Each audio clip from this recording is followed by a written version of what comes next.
What is up, everybody? The Hunter GT here with another review video coming at you. What is going on today? The Erickhill ER02. That's what's going on. They did send this to me for free. However, no money exchanged hands, and my opinion is all of my own. They have no say in this video, just like all my other reviews.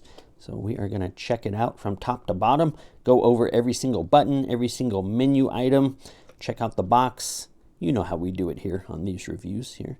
What do we have here? It is a professional instrument, 3-in-1 EMF, EF, RF meter, color screen display, measurement, graph interface, sound and light alarm. We have some specifications on the back. So it does RF, which is radio frequency, EF, electric frequency, and MF, which is magnetic frequency. We're looking at milliwatts per meter squared for radio frequency. This is the units of measurement. Voltage, or volts per meter, not voltage, volts per meter on the EF, and we're looking at milligauss and micro Teslas on the magnetic frequency scale. So there is, I'm not going to go over every little bit, so there's the resolution scale. Pause the video if you want to check out the full specs, the range right there. We have colors here: green, no concern; blue, slight concern, you better start paying attention; yellow, severe, you know, your skin starts to bubble; red, your eyeballs are melting, your hair is catching on fire. No, that's false. I made that up. Erickhill does not support that message, neither does the Hunter GT. I made it up. Frequency response on the RF is 1 megahertz to 10 gigahertz. Frequency on the EF and MF, 5 hertz to 3500 megahertz. Operation temperature 0 to 50 degrees Celsius. Operation humidity, keep it under 80%. You do not want it to have condensation. Battery is an internal 3.7 volt lithium polymer. Size is 69 millimeters by 31 by 147 millimeters. Weight, I'm going to say without the box, I'm going to say about 147 grams. Yeah, something like that. It is made in China. It does have the UKCACE stamp, you know, ROHS, FCC, you know, recycle. It's got symbols, so you know it's legit. You know it's good. Let's open it up here. What do we got? We have the user manual. Who needs that when you have the Hunter GT reviewing your product? Get that out of my face. What do we have? A USB-A to micro. Yeah, it looks like a micro to USB-A right there to charge it. Maybe firmware updates, I don't know. Some sort of data charging cable. Let's check out this here. First impressions. It's pretty light. It's pretty light, not like comical toy light.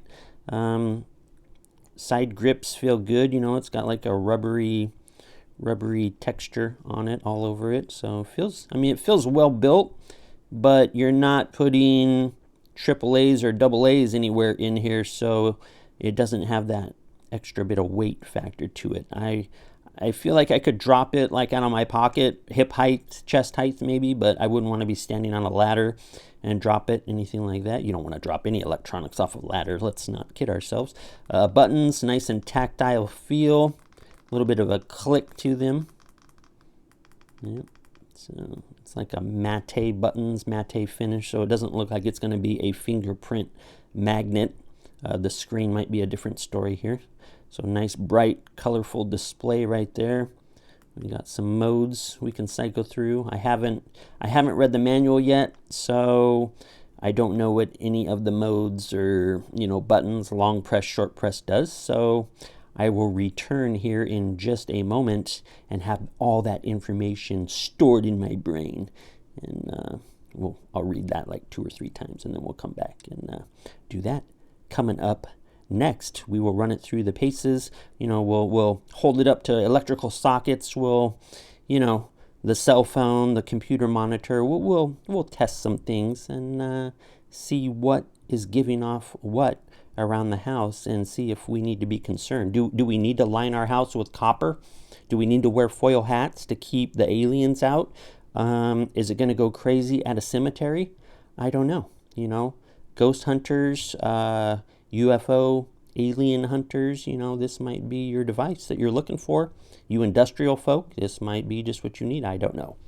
All that is coming up next. All right, gone through the manual. I think I'm ready to show off this bad boy, show off all the buttons and the menu setting, the options, you know, yada yada. So quick press of the power hold button here turns it on. Okay, you got 6 buttons. You got power hold it down and it'll turn off. So power hold, mode, graph, sound, average max, milligauss, and micro Tesla are the 6 buttons right there. So quick press of the power button and it turns right on. You see on the display right away we have a 0 reading. We are on RF in the top right, so radio frequency. Not too much radio frequency going on, almost none. We got little peaks here and there. You know, we do have Wi-Fi routers and other things going on in the house, but it's pretty low right now. It says good in the top middle there. We see the good on the display. So top left, you see the battery symbol. You see a little clock next to it. It will auto shut off in 15 minutes if you see that symbol up there. If you don't press a button, it'll auto shut off in 15 minutes. Now you can turn it off. I'll show you how to do that here in a minute. I'm just going over the display. At bottom we have the peak right there as well. So the peak is kind of weird. Like if I switch over to electric and move it closer here, you see how the peak follows it? When I move it back, the peak stays and then eventually goes away again. So it only holds the peak value for just a moment. You know, if I'm in here, or we can get it into the red. So see, it holds at 94 and then it goes away. So it's kind of a weird peak. It doesn't hold very long. If you want to see the actual peak value and get it to hold, you hit this average max right here, and now it will show you, see top left how it says max severe, because it's showing me the peak value that I had right there. So if I hit it again, it goes down to good, and then it shows me I'm on the average right there. So average and peak is just a quick, you know, or average and max, I'm sorry, is just a quick press of the button. If we hold the button down, it does not do anything. It is the only button that if you hold it down, it doesn't do anything. Every other button will do something here, and I'll show that off here. So let's start with the top right button, the graph here. We'll hit that, and you'll notice the peak on bottom will go away. And now we have this graph here. And if I move it in closer, you can see the graph start to rise as the value up top rises. And then as I move it away, the graph lowers. You cannot pause the graph or anything like that. I think even if I hit peak, yeah, it just shows the peak value. You can't get the graph to stop or anything, so it's a constant graph. I want to say it shows like the last 8 to 10 seconds of what's on the screen basically before it goes off. Yeah, about 5 to 10 seconds, let's say. So graph brings the graph on or off basically. Now if you hold down graph, you get dark mode. So now we are in dark mode. It just changes the white background to black basically. So pretty easy.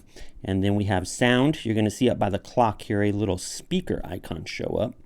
So you see that right there, a little speaker icon. Now when we get close,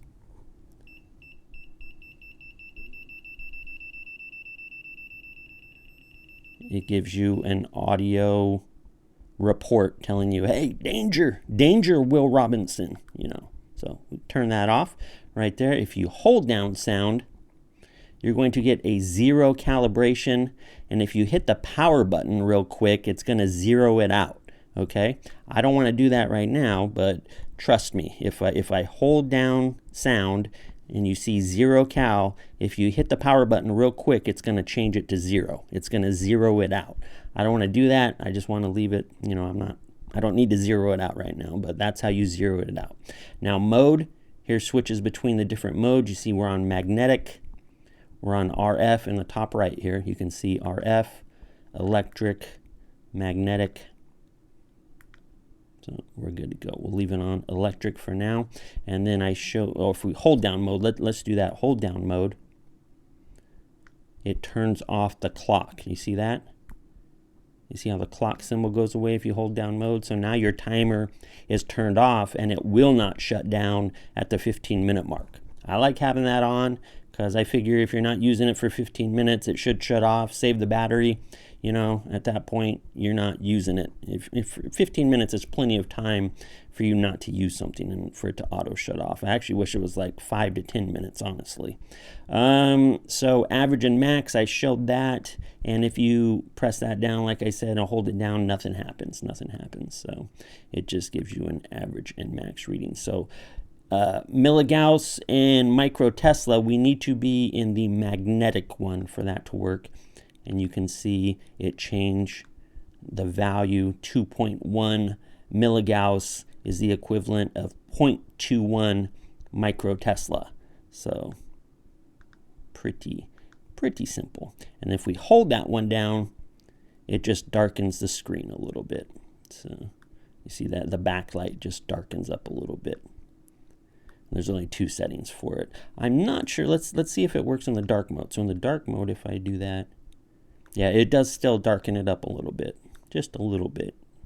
You can barely make it out, but and that's every button, every long press, hold press that you can do, every feature of the device basically. So it's pretty self-explanatory once you get it down what each one. You're never going to break it or freeze it up. So, you know, if you decide to buy this and you just want to, you know, you'll get it pretty quick, like what button the holds do and everything. It's not terribly complicated. I mean, that's basically it. So what do you say we go hold it up to all sorts of different objects and see what's gonna melt our eyeballs and catch our hair on fire? No, it's not true. It's not true.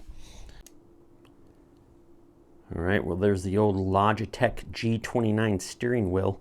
Let's see what happens when we get close to it. It is plugged in right now. Oh my goodness, we are up to 297, 298 peak value there. My goodness. Well, I'm not so sure what's going on, Logitech. I'm not so sure I want to be a sim racer anymore, to be quite honest. So earlier you saw me bring it up to the camera and you saw it go crazy. Why? Because I was on that electric, that is a fake battery pack that plugs into the wall. So if you're going to be filming a long portion, I just put that in the camera so I don't have to sit there and recharge batteries for the whole video. And look at that. Now when I hold it up, now I'm on battery power. And look at that. I'm getting 3 volts holding up to the battery, 3 volts. Now when I hold it up to that was in the camera earlier, oh boy, look at that. Look at that.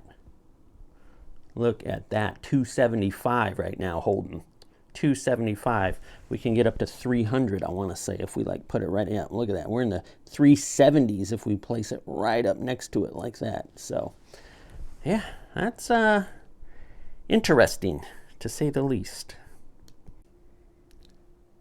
All right, my synthesizers are all turned off. They are turned off, but they are plugged in via those that little USB blue thing and a power strip back there. But the machines themselves, the power switches are turned off. But look at this. Look at this. It's still getting 300 on each of them.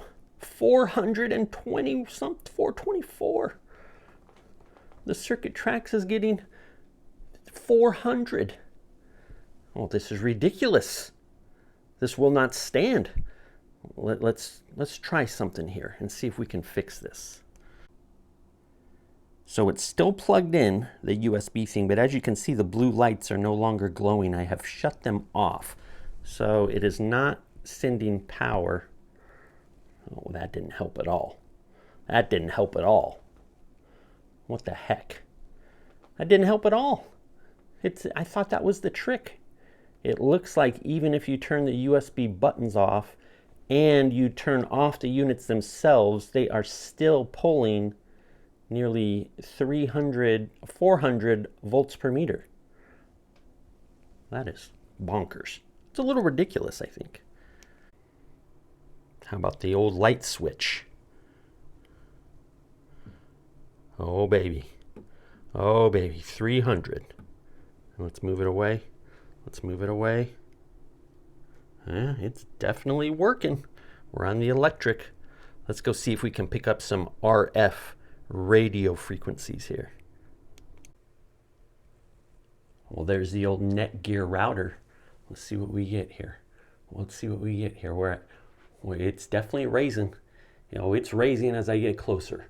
Well, we're in the 5, 8, 10, 11, 12, 13, 14.01 as a peak here. It's all over the place as it, you know, it's probably changing channels rapidly and doing things rapidly here and there.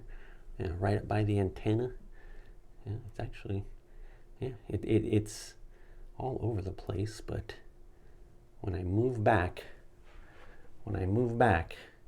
it definitely lowers. So there are some radio frequencies. Let's check out the electric. Yeah. Oh yeah, anything electric. Let's check out the magnetism. There shouldn't be any for magnetic. There we are. There shouldn't be any for magnetic, or not much. Anyway, there is a raise. It is raising up a little bit. It's definitely, you know, in the 7s there, almost 8, 7.9. Then when we move it back, things are happening. All right, we're at 2.6 magnetic, 0 RF, 0 electric.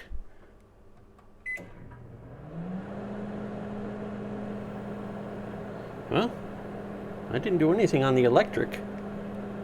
Oh, magnetic is going off the charts. 30. I've never seen such high numbers on the magnetic scale. And if we go to RF, oh, look at that. We're in the hundreds, 80s, 117 peak, 142 peak. And if we stop, immediately back down to 0. So it works. There is no doubt about it. This thing is working as intended. So what about a Google Pixel 6 Pro? Huh? We're on electric. Nothing. Let's switch it to magnetic. Yeah, nothing really. Switch it to radio frequency. Yeah, nothing really. I think the cell phones are getting safer than they say they are. Remember when they said, hold it up to your head too long, you'll get brain cancer? I think those days are finally behind us. I'm more worried about my synthesizers and my Wi-Fi router, to be quite honest. My goodness. Well, nothing on the old wireless keyboard here. Logitech wireless keyboard. Let's hit the space bar to turn it on. Make sure it's not in sleep mode. 0.07 on the RF. Electric is 17. 2.7 on the magnetic. Let's check the monitor here on the RF. Oh, look at that. I just so happen to have the Erickhill EMF meter right here on Amazon for $79 with a $15 coupon right there. Make sure you hit that check box right there. Let's see. Nothing on the RF. Let's go to electric. Oh, the monitor is, oh, it's in the hundreds. It's in the hundreds, 104. And magnetic, there should be close to nothing, I would think. Yeah. So, and if you have 2 of these, never hold it up to the other one in real life. It'll cause a singularity. A black hole will form in front of you. You don't want to do it. I'm telling you, don't do it. All right, guys, there it is. The ER02 from Erickhill. Pick yours up on Amazon now. Link down in the video description below. I hope you enjoyed this video. It seems to be a decent product. I have no complaints about it, you know. Seems to work. It feels good. Buttons feel good. Screen's nice and bright. I mean, I'd have to be pretty nitpicky to sit here and list negatives or anything like that. I mean, for the price, it's, I don't know, compared to other ones, you know, I'm not going to say, it's not a comparison video or anything like that. So $80. If this is what you need in your industry, or you're an avid ghost hunter, UFO searcher, something like that, or you just want to know what's melting your brain in your house, well, here it is. The ER02 seems to do the job. Hope you enjoy this review video. More on the way eventually. TheHunterGT signing off. I will see you on the next video.